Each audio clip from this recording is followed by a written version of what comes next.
সন্দেশখালীর পুরাতন সরবেরিয়া এলাকায় বাড়ি মণ্ডল পরিবারের। সরবেরিয়ার মোড়ে শেখ শাহজাহান মার্কেট নামে যে বড় বাজারটি রয়েছে সেটি ওই পরিবারের জমির উপর তৈরি হয়েছে বলে দাবি তাদের। পরিবারের কর্তা রবীন মণ্ডলের অভিযোগ, তাদের জায়গা দখল করে ওই বাজার তৈরি করেছিলেন তৎকালীন প্রভাবশালী নেতা। জমি ফেরানোর দাবিতে ইডি এবং সিবিআই এর কাছে অভিযোগও করেন তিনি। অভিযোগের তদন্তে ওই বাজারে অভিযানও চালিয়েছে কেন্দ্রীয় তদন্তকারী সংস্থা। দিন দুয়েক আগে শাহজাহান তার এক অনুগামীর ফোন থেকে তাকে হুমকি দেন। জেলের থেকে হুমকি দিয়েছে মফিজুল মোল্লার ফোন থেকে। মফিজুল মোল্লা এসব ফোনটা ধরিয়ে দিয়ে বলছে এনে কথা বল। আমি কার সঙ্গে কথা বলবো? বলে শেখ শাহজাহানের সঙ্গে। আমি কেন? বলছে অনেক কথা বলবে।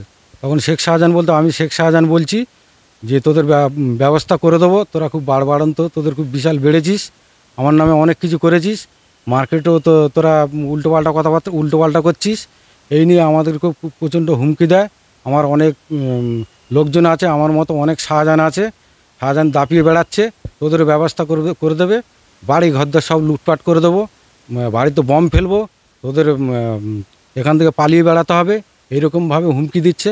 আমরা লাস্ট পর্যন্ত আমরা কোণঠাসা হয়ে গিয়ে পরপর 3বার এইভাবে আমাকে হুমকি দিয়েছে। দেওয়ার পরে লাস্টে কোণঠাসা হয়ে গিয়েছি। আমরা কি করব ভেবে উঠতে পারছি না। এই হুমকি ফোন আসার পর থেকেই আতঙ্কিত রবীন মণ্ডল ও তার পরিবারের সদস্যরা। এখন রীতিমতো ঘরবন্দি হয়েই দিন কাটছে তাদের। সুকান্ত চট্টোপাধ্যায়ের রিপোর্ট, ওঙ্কার বাংলা।